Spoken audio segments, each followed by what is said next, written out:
Salut! Voici le support GeoBoost 7000 pour votre attention.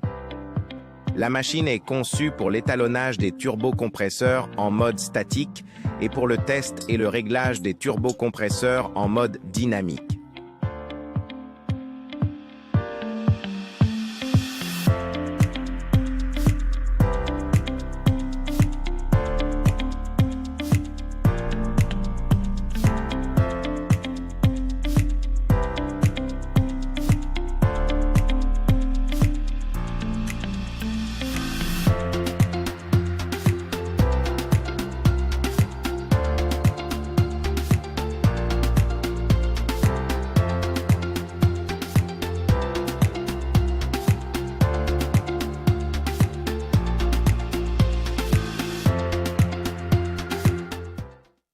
Elle se connecte à un réseau électrique triphasé de 380 volts. Pas d'autres branchements nécessaires. Ce composant est chargé de régler le turbocompresseur en mode statique. Il y a des adaptateurs pour l'étalonnage et l'installation des turbocompresseurs. Un support pour fixer le rotor du turbo et, bien sûr, le banc pour purger et mesurer le débit d'air à travers le turbocompresseur lui-même. Le moniteur est dupliqué. Cette partie de l'appareil est prévue pour la mise en place en mode dynamique. On connecte l'huile, on installe le turbo, on raccorde l'entrée à la turbine, la partie chaude, et on raccorde la partie compresseur. Cette zone a une connexion pour l'appareil ATP 1000 pour les turbines électroniques. De plus, il y a des prises pour connecter la vanne N75 à des fins de test, qui est également disponible sur la machine Geomet 2000. Cette partie de l'appareil est comparable à la Geomet 2000 qui intègre la fonction de test de la vanne N75. Les connexions sont identiques, et cette partie fonctionne comme cette machine. Nous allons régler le turbocompresseur statiquement. Il faut d'abord calibrer le banc. Installons l'adaptateur et mettons aussi la plaque de calibration à travers l'élément en caoutchouc. On appuie sur calibration.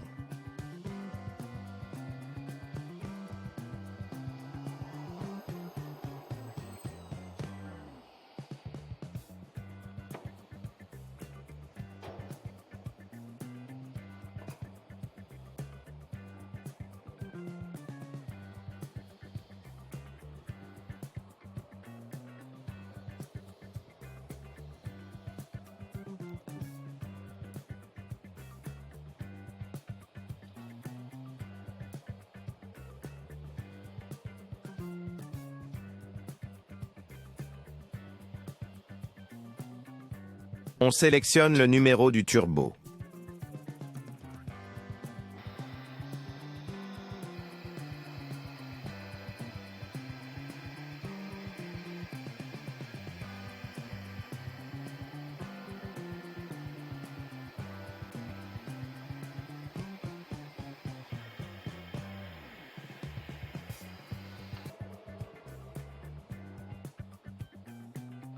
Nous sommes en train de tracer le graphique. La caractéristique de réglage de la géométrie est celle de la suralimentation. Nous allons régler le niveau de dépression où la géométrie commence à s'ouvrir. Remarquez que le graphique est décalé. Il peut être corrigé.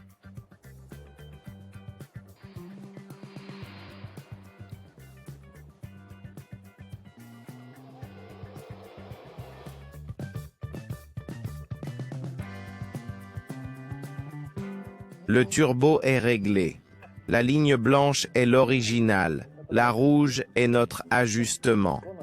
Nous allons vérifier les réglages en mode dynamique maintenant.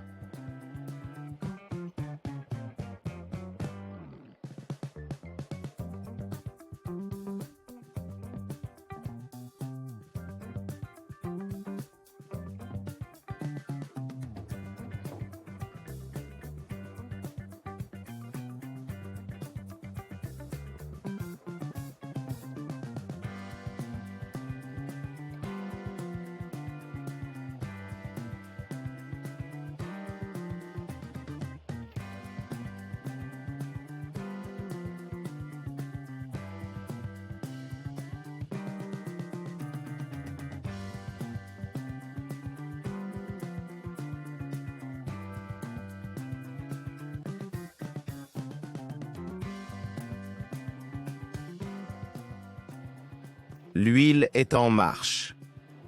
La pression d'huile est visible. Turbo connecté. Il faut lancer le programme GeoBoost maintenant. L'huile est en marche. Cliquez sur l'icône du graphique. On charge le plan de test maintenant. Ici, nous voyons les performances de la voiture sur laquelle cette turbine est installée. Cylindrée du moteur, puissance en chevaux, régime à puissance maximale, diamètre de la roue de turbine, diamètre de la roue du compresseur et le nombre de soupapes par cylindre. Et l'altitude. Ce sont les données du plan de test. Nous vérifions les réglages de la géométrie. Démarrons. Le préchauffage du turbo va commencer.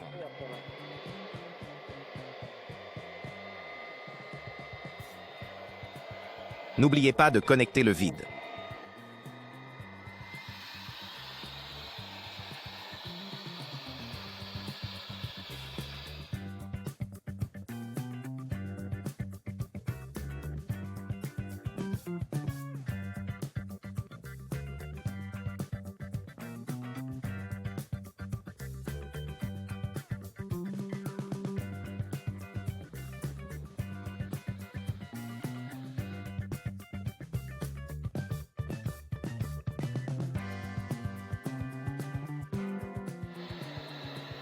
On montre que la turbine chauffe et que la performance augmente. Maintenant, on aura une section droite.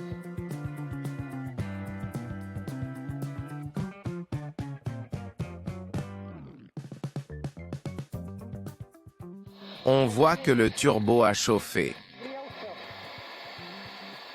Vous pouvez l'arrêter.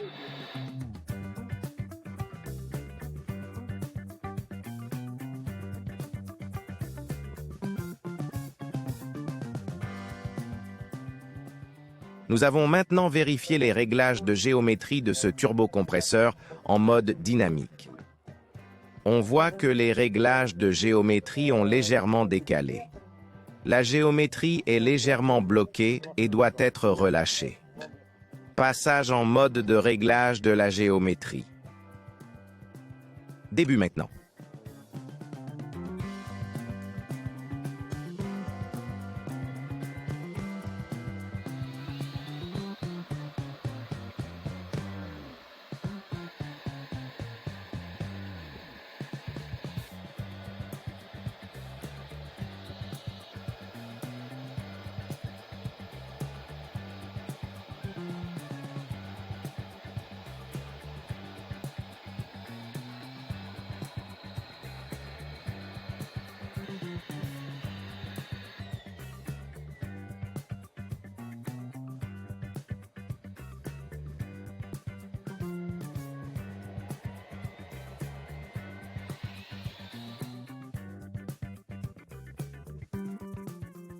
Le turbo est maintenant réglé. Nous allons maintenant vérifier les performances du turbocompresseur. Pour cela, il est nécessaire d'installer le capteur de vitesse. Mettez une marque sur la roue à aube avec du liquide correcteur. Marquez la roue de turbine. Utilisez un liquide correcteur classique. Un correcteur d'école, un correcteur de bureau. Avant de marquer, il faut dégraisser cette aube avec de l'essence. On sèche maintenant.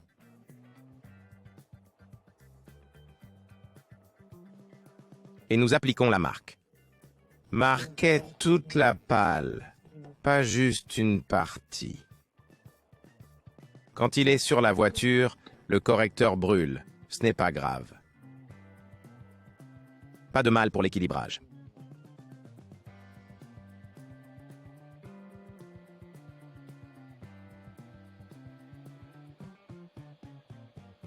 Choisissez le mode performance maintenant. Appuyez sur Start.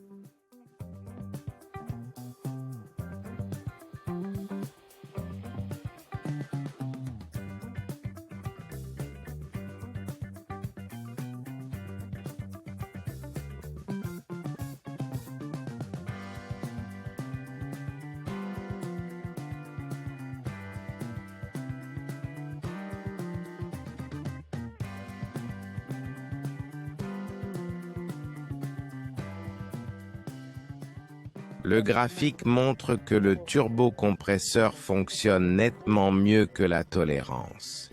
À 154 chevaux, en changeant le niveau de puissance, on peut évaluer la qualité du turbo. Il peut produire environ 175 chevaux. Voici les specs de boost. Le résultat est de 0,9 kg. Ceci est la pression relative par rapport à la pression atmosphérique. Donc, la pression absolue est de 1,9. C'est la zone de tolérance visible sur le graphique. Connectons la turbine avec l'actionneur électronique.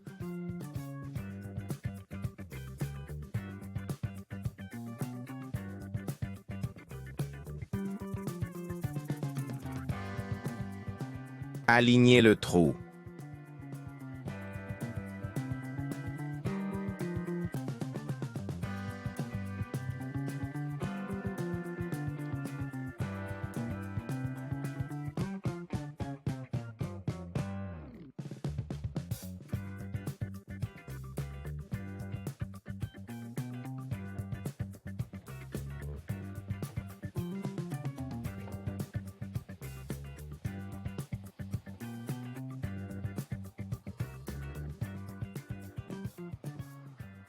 L'huile est en marche, la pression d'huile est visible.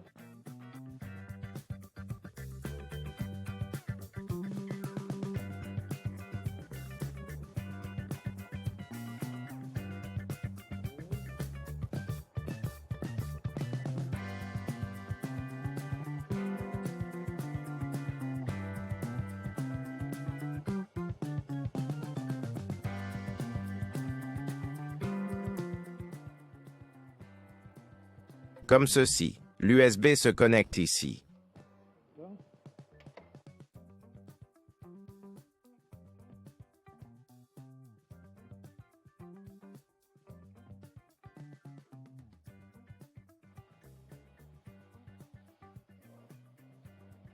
On choisit électro. Ça doit être ATP 1000 OK. Vous pouvez choisir la plage de pourcentage à vérifier ici. On la met à 20%. Réglez ceci à 95. Car on sait que sa plage de fonctionnement va de 5 à 95%. Voyons voir. On entre le numéro de la turbine, c'est la nôtre. Chargement. Voici notre graphique. Notre plan de test. On vérifie.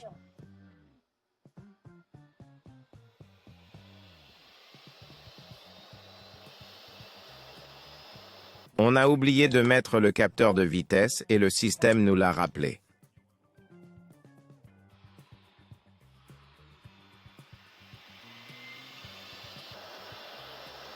La machine a chauffé. Nous pouvons couper le chauffage maintenant.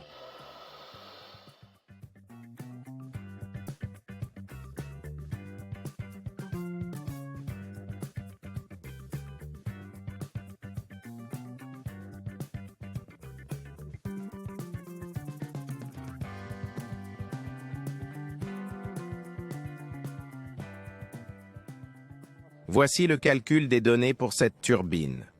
Voici les paramètres de sortie que nous avons. Cylindrée du moteur, puissance en chevaux, régime à puissance maximale et le diamètre de la roue de turbine. Diamètre de la roue du compresseur, soupape par cylindre et l'altitude. Nous examinons le graphique. Il indique que le turbocompresseur fournit une puissance supérieure à 180 chevaux, ce qui permet des ajustements. 194 chevaux, comparé aux 180 réglés. Ceci montre ce que ce turbo peut faire. Capacité de boost 0,9 kg par rapport à la pression atmosphérique. Tolérance 1 à 0,77 kg par rapport à la pression atmosphérique. C'est la quantité de kilogrammes par heure que le turbocompresseur produira à une pression donnée. Au régime de puissance max, Ceci concerne la vérification des performances. Concernant l'ajustement de la géométrie du turbocompresseur, il est dans les limites acceptables. Sur ce type d'actionneur, le réglage ne peut se faire qu'en faisant pivoter la volute. Les actionneurs programmables permettent des ajustements d'angle par programmation. Vérifions les réglages de géométrie réglable en mode statique.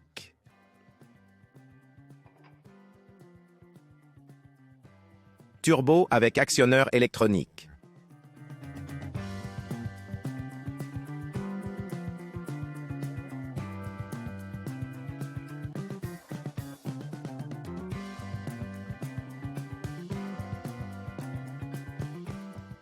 Test manuel.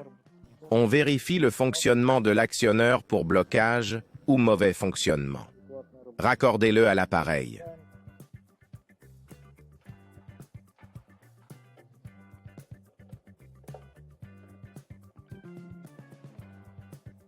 L'appareil redémarre. On doit choisir à nouveau notre actionneur.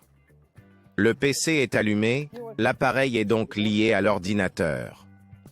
Choisissez le numéro de la turbine.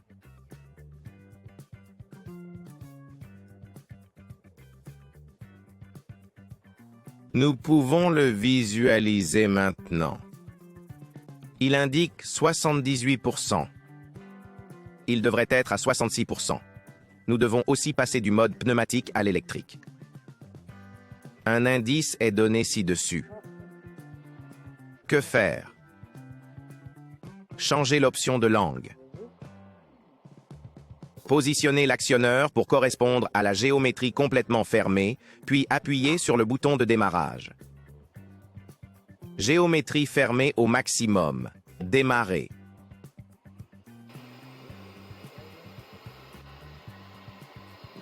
L'appareil affiche 78% et la turbine est dans les limites acceptables.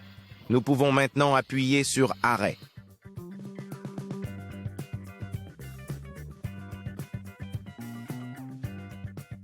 Nous pouvons voir que le réglage est pratiquement dans la zone de tolérance. Nous pouvons également imprimer le rapport.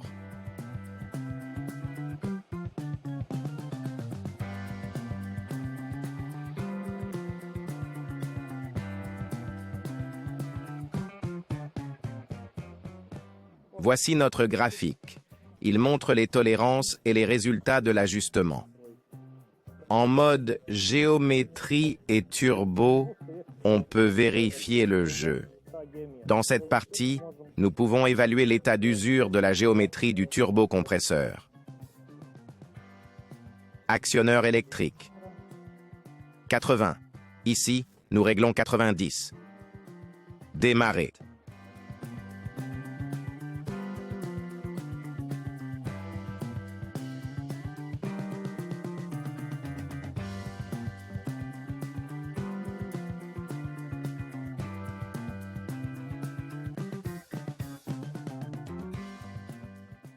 Le jeu n'est que de 2%. C'est un très bon indicateur. Inspection de la vanne N75. Nous connectons maintenant les connecteurs nécessaires.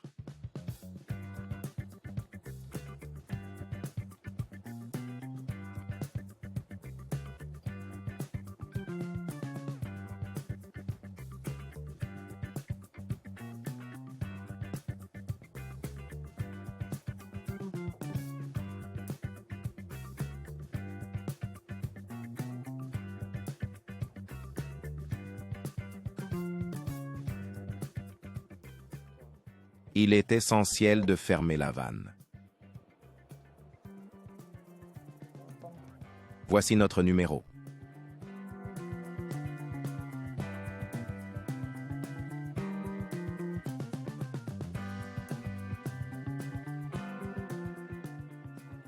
Voici la caractéristique de la vanne N75. La ligne rouge est bonne. Regardons les caractéristiques de la vanne N75 défectueuse. Nous avons le numéro 1 ici. Elle est défectueuse. Celle-ci est défaillante.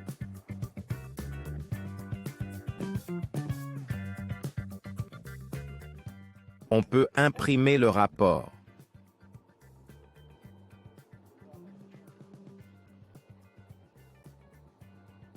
La fonction de contrôle de la N75 est incluse dans le programme Turbo. La vanne est aussi illustrée ici. Même contrôle ici.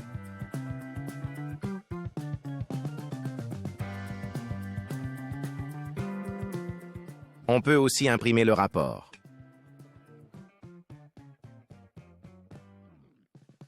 Écran de démarrage.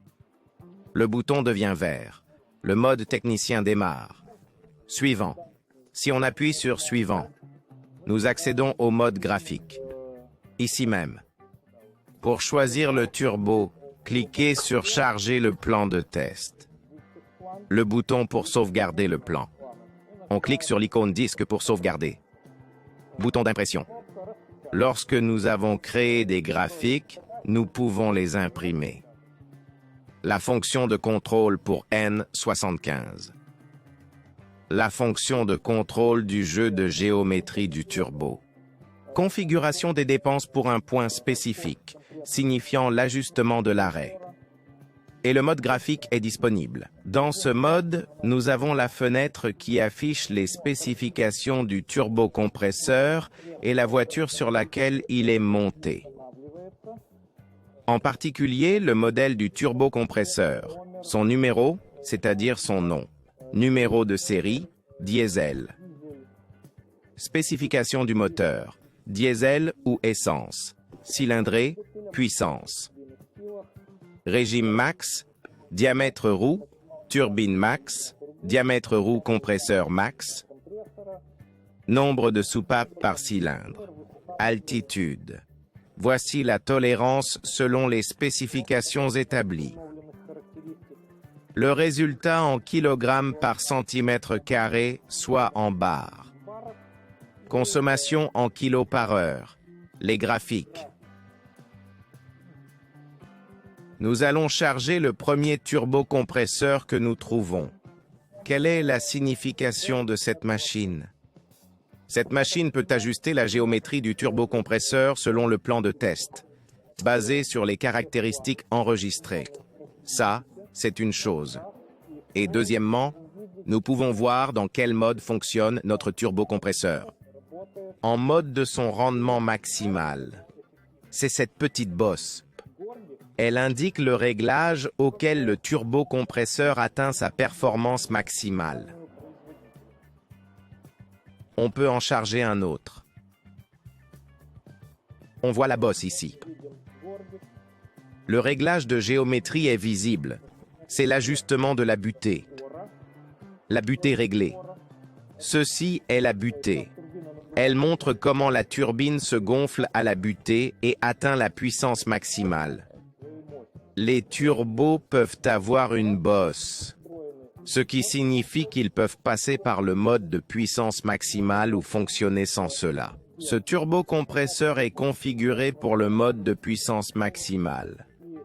En ajustant la butée, nous pouvons augmenter ou diminuer la puissance du turbocompresseur en fonction de ses graphiques. Ainsi, nous pouvons observer à quel point la contre-pression est élevée ou basse sur l'arrivée de la volute chaude. De plus, en ce qui concerne les actionneurs électriques, il existe 3 types de réglages disponibles pour eux. En mode d'efficacité maximale, nous pouvons ajuster la géométrie de ce turbocompresseur. Une bosse peut se former ici. Le turbo est réglé au rendement max selon ce plan. Les actionneurs électriques peuvent également être ajustés en pourcentage, spécifiquement jusqu'à 90%. 90 à 95%. Voici les 95%. On voit la contre-pression. Si on prend un actionneur pneumatique, il est évident que ce turbocompresseur est calibré en passant par le point de puissance maximale. Comment lire ces graphiques? En bas, c'est le vide. À quelle position de vide? Quel mode correspond au réglage? Le point de transition lors du mouvement de la géométrie? C'est-à-dire que nous pouvons voir que le point de rendement maximal est autour de 0,45. C'est 0,45. Ceci représente environ 300, 290, 300 millibars. Si nous cherchons à régler ce turbocompresseur au rendement maximal sans franchir ce point, nous pouvons le régler à une contre-pression proche de 300 millibars, éliminant ainsi efficacement cette bosse. Le turbo sera réglé au rendement max. Cette règle marche, mais pas toujours parfaitement. Les turbos de plus de 2,2 litres sont grands pour les voitures. La plupart sont calibrés pour le rendement max. Les turbos de 2 litres ou moins. Typiquement, ils sont ajustés avec une petite bosse.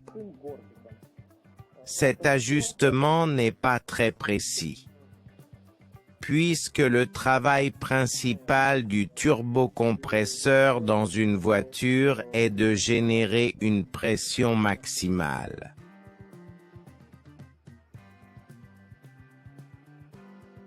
En principe, on peut dire que le turbocompresseur peut être réglé au point de rendement maximal. Ainsi, cela peut guider le réglage du turbocompresseur sans plan de test, avec une caractéristique enlevée volontairement. On est sûr à 90% que tout turbo peut être installé et réglé sans plan de test. Ce logiciel intègre la base de données de la machine Geomet 2000. Pour entrer dans cette base de données, il faut aller dans les réglages de support géométrie. Appuyez sur Charger pour accéder à la base de 6 à 7000 turbos. Choisissez le numéro pour sélectionner le bon turbo et ajustez-le avec la base de données de géométrie. Ici, on va voir comment cet ajustement se montre en dynamique. Voici l'équipement. Pour le raccordement de l'huile au turbocompresseur, il y a 8 adaptateurs pour différents filetages. Il y a un tuyau pour la sortie, on peut le mettre comme ça. Et on connecte l'huile. Arrivée d'huile. Retour d'huile. Voici l'adaptateur de retour d'huile le plus commun. Un adaptateur universel est également disponible, compatible avec tous les turbocompresseurs similaires. Il y a un montage spécifique pour l'évacuation.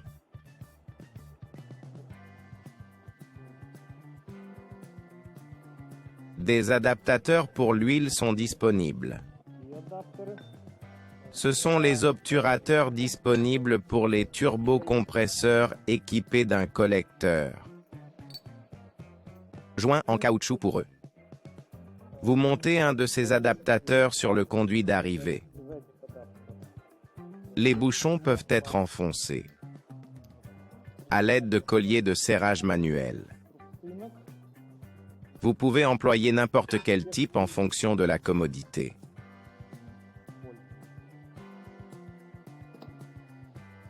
À des fins de raccordement. Pour la section chaude, 2 adaptateurs universels majeurs sont disponibles pour la section du compresseur et peuvent être montés. Ils peuvent accueillir n'importe quel agencement de trous, 3 ou 4. Ces pièces sont mobiles et on trouve ici de tels trous oblongs. Ça facilite la vie. Pour diverses situations, 3 types d'adaptateurs sont disponibles. Ils peuvent également être utilisés pour la fixation, tout comme une connexion par boulon. Aussi pour accélérer le processus, vous pouvez utiliser de telles brides. Ceci est un autre adaptateur pour la section compresseur. Divers sous-diamètres peuvent être réalisés. Des tuyaux pour la section compresseur sont également présents. Ils peuvent être installés ou remplacés. Vous pouvez utiliser celui-ci. Mettez celui-ci en place. On peut insérer une cale à l'intérieur. Et ceci est inséré ici et dans le turbocompresseur. Il y a aussi ce type d'adaptateur qui sert à connecter le compresseur. Donc, comme ceci. Et un collier. La partie géométrique de la machine inclut aussi différents adaptateurs. Pour l'installation de la turbine, il existe différentes entretoises qui peuvent être changées. Pour un petit turbo, pour un turbo plus grand, voilà comment ils sont remplacés. On peut mettre des joints ici. Le compresseur se monte ainsi. Pour l'étalonnage, une plaque de calibration est mise en place. Voici la face. Ceci est marqué comme la partie supérieure.